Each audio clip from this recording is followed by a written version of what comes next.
Hechos capítulo 14. Aconteció en Icono que entrando juntos en la sinagoga de los judíos y hablaron de tal manera que creyó una multitud de judíos y asimismo de griegos. Mas los judíos que no creían excitaban y corrompieron los ánimos de los gentiles contra los hermanos.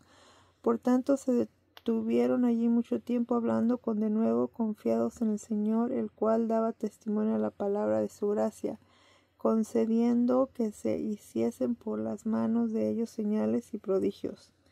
Y la gente de la ciudad estaba dividida, unos estaban con los judíos y otros con los apóstoles, pero cuando los judíos y los gentiles, juntamente con sus gobernantes, se lanzaron a enfrentarlos y a apedrearlos.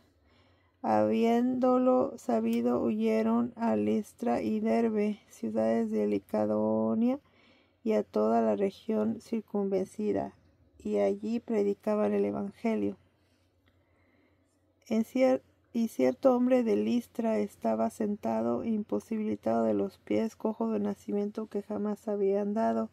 Este oyó pasar a Pablo, el cual, fijando en él sus ojos y viendo que tenía fe para ser sanado, dio a gran voz: levántate derecho sobre tus pies. Y él saltó y anduvo. Entonces la gente, visto lo que Pablo había hecho, alzó la voz diciendo en lengua licaónica: dioses bajo la semejanza de hombres han descendido a nosotros. Y a Bernabé llamaban Júpiter y a Pablo Mercurio, porque este era el que llevaba la palabra.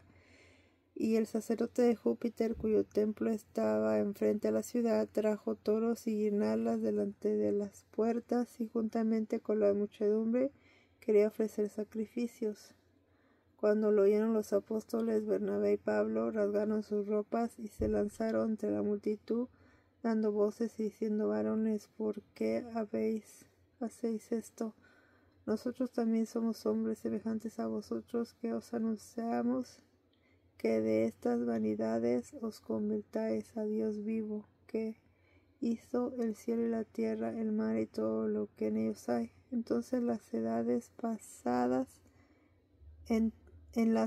pasadas él ha dejado a toda la gente andar en sus propios caminos, si bien no se dejó a sí mismo sin testimonio, haciendo bien, dándonos lluvias de cielo y tiempos fructíferos, llenando su sustento y de alegría nuestros corazones.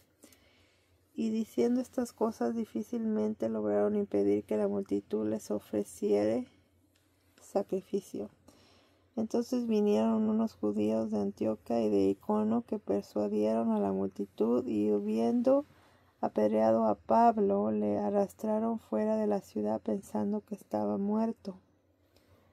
Pero rodeándole los discípulos, se levantó y entró en la ciudad, y el día siguiente salió con Bernabé para Derbe. Y después de anunciar el evangelio a aquella ciudad y de hacer muchos discípulos, volvieron a Listra, a Iconio y a Antioquía, confirmando los ánimos de los discípulos, exhortándoles a que permaneciesen en la ley, y diciéndoles: es necesario que a través de muchas tribulaciones entremos en el reino de Dios.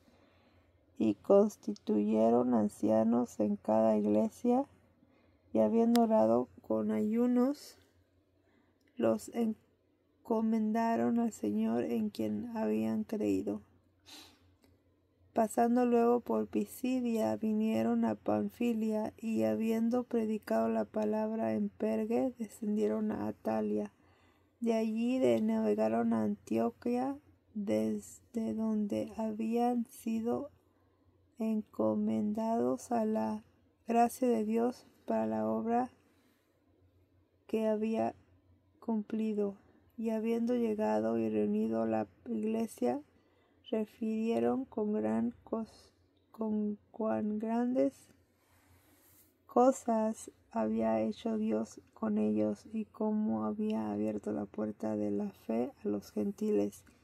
Y se quedaron allí mucho tiempo con los discípulos. Amén.